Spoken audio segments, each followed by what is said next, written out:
بھی جو جنگ شروع بھی ہے اس سے اہل سنت والجماعت خوش ہے کہ دونوں ایک دوسرے کو مار کر ختم ہو جائے، پوری دنیا امن و شانتی کے ساتھ رہے۔ یہ دونوں ہمارے دشمن ہیں، جس طرح یہود نے یہ بڑے دشمن ہیں اور ان سے کم چھوٹے دشمن یہ نہیں ہیں، ان کے ہاتھ بھی اہل سنت والجماعت کے خون سے رگے ہوئے ہیں۔ تو دونوں کے دونوں اہل سنت والجماعت کے اور مسلمانوں کے دشمن ہیں۔ اللہ رب العالمین کبھی کبھی ایک ظالم کو دوسرے ظالم پر مسلط کر دیتا ہے، اور اس طریقے سے خود قرآن میں اللہ رب العالمین نے بیان کیا ہے، اور اس طریقے سے دونوں ظالم کو اللہ رب العالمین ختم کر دیتا ہے۔ تو اللہ رب العالمین سے ہم دعا کرتے ہیں کہ یہ آپس میں لڑتے رہیں اور ایک دوسرے کو مارتے رہیں، تاکہ پوری دنیا کے اندر امن و سلامتی ہو۔ روافض کا عقیدہ صحابہ اکرام کے بارے میں کیا ہے آپ جانتے ہی ہیں۔ روافض صحابہ اکرام کو گالی دیتے ہیں، ان کو کافر کہتے ہیں، نعوذ باللہ من ذالک۔ چند صحابہ اکرام کے علاوہ جو انگلیوں پر گنے جا سکتے ہیں آل بیت میں سے، ان کے علاوہ کہتے ہیں کہ باقی جتنے صحابہ اکرام تھے اللہ کے رسول کی وفات کے بعد نعوذ باللہ سب کے سب کافر ہو چکے تھے، اور سب سے بڑا کافر اس امت کے اندر ابو بکر صدیق ہے، اس کے بعد عمر فاروق رضی اللہ تعالی نعوذ باللہ من ذالک۔ چنانچہ یہ اپنی نمازوں کے اندر ان پر تبرہ بھیجتے ہیں، لعنتیں بھیجتے ہیں، اور اسے اللہ رب العالمین کے تقرب کا ذریعہ سمجھتے ہیں۔ آپ تصور کریں کہ جو شخص ابو بکر صدیق رضی اللہ تعالیٰ عنہ اور عمر فاروق رضی اللہ تعالیٰ عنہ جیسے جلیل القدر صحابی کو اپنی نمازوں میں تبرہ بھیجے، لعنتیں بھیجے، کافر کہے، وہ آپ کو اور ہمیں مسلمان سمجھ سکتے ہیں؟ اگر کوئی اس کے باوجود ان روافض کے ساتھ دوستی رکھتا ہے تو اس سے بڑا بیوقوف دنیا میں کوئی نہیں ہو سکتا۔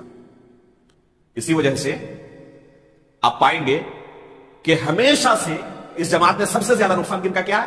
اہل سنت والجماعت کا کیا ہے؟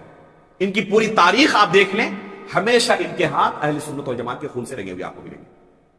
یہ ہمیشہ آپ کو پائیں گے کہ یہ اہل سنت والجماعت کے خلاف کھڑے ہوئے ہیں۔ ابھی بھی حال میں جو واقعات ہوئے ملک شام کے اندر، بشار الاسد کی حکومت کے زائل ہونے کے بعد وہاں کے جیلوں کے اندر جو حالات سامنے آئے، آپ لوگوں نے سنا، دیکھا۔ یہ کن کا کیا ہوا تھا؟ یہ یہود اور نصارہ کی طرف سے مسلمانوں پر ظلم ہو رہا تھا، انہی روافض کی طرف سے مسلمانوں پر ظلم ختم ہو رہا تھا۔ یہودیوں نے جس طرح ابھی گزشتہ 5-10 سال کے اندر مسلمانوں کو نقصان پہنچایا ہے، ان روافض نے اس سے کم نقصان نہیں پہنچایا ہے۔ احمد یاسین نے قسم کھا کر کہا ہے کہ وہ خمینی کی راہ پر چلیں گے۔ احمد یاسین جو کہ حماس کے بانی لیڈر ہے، کیا بولتے؟ خمینی کی راہ پر چلیں گے۔ جی ہاں، اسماعیل ہنیہ نے یہی بات کہی، خالد مثال نے یہی بات کہی۔ ان کے جو لیڈران ہیں بڑے بڑے، یہ سب کے سب جو ہے خمینی کا شراب پیے ہوئے تھے، اور اس کی فکر جو ہے ان کے یہاں پائی جاتی تھی، اور خمینی کی قبر پہ یہ لوگ جا کر کے پھول چڑھاتے تھے، فاتحہ پڑھتے تھے۔ جی ہاں، اور اس کو اپنا جو ہے انقلابی لیڈر، اپنا امام اور خلیفہ مانتے تھے یہ لوگ۔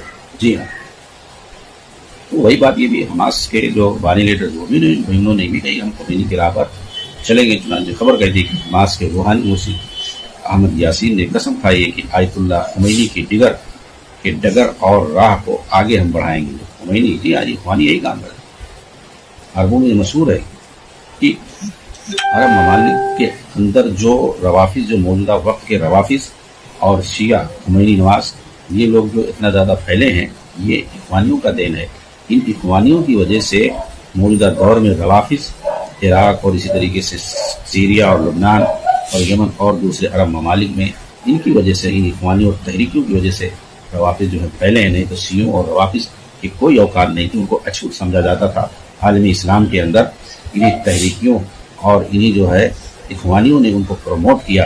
اس خمینی ماڈل کو، ڈاکٹر اسرار کی تقریروں کو سنو، مودودی کے لٹریچر کو پڑھو، سید قطب اور حسن بننا اور دیگر جتنے جو ہے اخوانی سرگنا ہیں، ان کی جو ہے کتابوں کی لٹریچر کو آپ پڑھو گے تو کیسے انہوں نے مجلات کے اندر، اپنے پیپروں کے اندر، ایشیا جو نکلتا تھا پاکستان سے، لاہور سے، آپ دیکھو آج بھی جو ہے، اور خاص طور سے 1980-90 وغیرہ کی دہائی میں کیسا جو ہے یہ لوگ جو ہے خمینی ماڈل کو پروموٹ کرتے تھے، اور کہتے تھے کہ جتنا نظام عالمی اسلام میں پایا جاتا ہے، جتنی حکومتیں پائی جاتی ہیں، ان سب کو ختم کر کے جو ہے خمینی ماڈل کو لایا جائے اور پیش کیا جائے۔ تو ان لوگوں نے موجودہ دور کے جو روافض ہیں ایران کے، ان کی جو ہے ان کو پروموٹ کیا، ان کو بڑھاوا دیا عالمی اسلام کے اندر، اور اس طرح سے انہوں نے دھیرے دھیرے عالمی اسلام کے اندر، مسلم ممالک کے اندر اپنا پاؤں جمایا، اور جہاں جہاں یہ اخوانی پائے جاتے تھے وہاں پر رافضی ملیشیا کو قائم کیا گیا، ان کی جو ہے ساتھ لے کر کے۔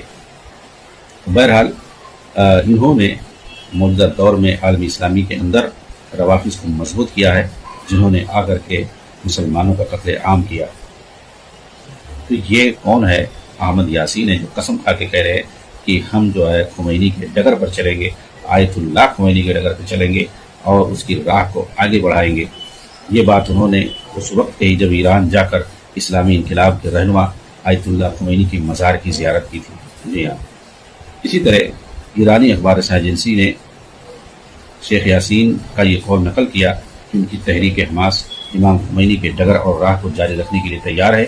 وہ امام جنہوں نے 1979 کی انقلاب کی قیادت کی تھی اور ایران کے اندر اسلامی جمہوریہ کی بنیاد رکھی تھی۔ جی ہاں، انہوں نے جو ہے اس خمینی ماڈل کو اسلامی جمہوریہ قرار دیا تھا۔ ہاں، اسی طرح یعنی ایک جو ہے طاغوتی نظام کو اسلامائز کرنے والے یہ ہیں۔ سب سے پہلے ان اخوانیوں نے ایران کے جو ہے خمینی ماڈل کو، صحابہ دشمن نظام کو، ایک جو ہے شرکیہ اور کفریہ نظام کو ان لوگوں نے اسلامائز کیا اور اس کا نام جو ہے اسلامی جمہوریہ رکھا۔ اسی طرح خالد نشان نے مہر اخبار کو انٹرویو، یہ بھی جو ہے ایرانی اخبار ہے، مہر اخبار کو انٹرویو دیتے ہوئے کہا تھا خالد نشان نے کہ تحریک حماس امام خمینی کی روحانی اولاد ہے۔ کیا کہا تھا خالد نشان نے؟ کہ تحریک حماس جو ہے یہ امام خمینی کی روحانی اولاد ہے۔ یہ بات انہوں نے امام خمینی کے پوتے حسن خمینی سے ملاقات کے دوران کہی تھی۔ آگے جو شیخ صاحب کہہ رہے ہیں کہ میں کہتا ہوں کہ ہر کوئی جانتا ہے کہ خمینی کے ہاں کس طرح کے کفر اور الحاد کیسے اس کے ہاں پائے جاتے، صحابہ پر قتل تشریح، قرآن پر تحریف کا الزام، اہل سنہ والجماعت سے عداوت اور بغض کس طریقے سے پایا جاتا۔ اس کے باوجود یہ تحریک حماس کا امام اور آئیڈیل ہے، اور یہ جو تحریک حماس کے جو لیڈران ہیں، جو سرگنے ہیں، وہ اس ملعون خمینی کو کیسے اپنا آقا اور اپنا امام اور سربراہ جو ہے مان رہے ہیں، اور اس کے جو ہے آئیڈیل کو، اس کے آئیڈیل کو، اس کی فکر کو، اس کی جو ہے اس کے الہادی اور کفریہ فکر کو جو ہے یہ لوگ آگے بڑھانے کی بات کر رہے ہیں عالم اسلام کے اندر۔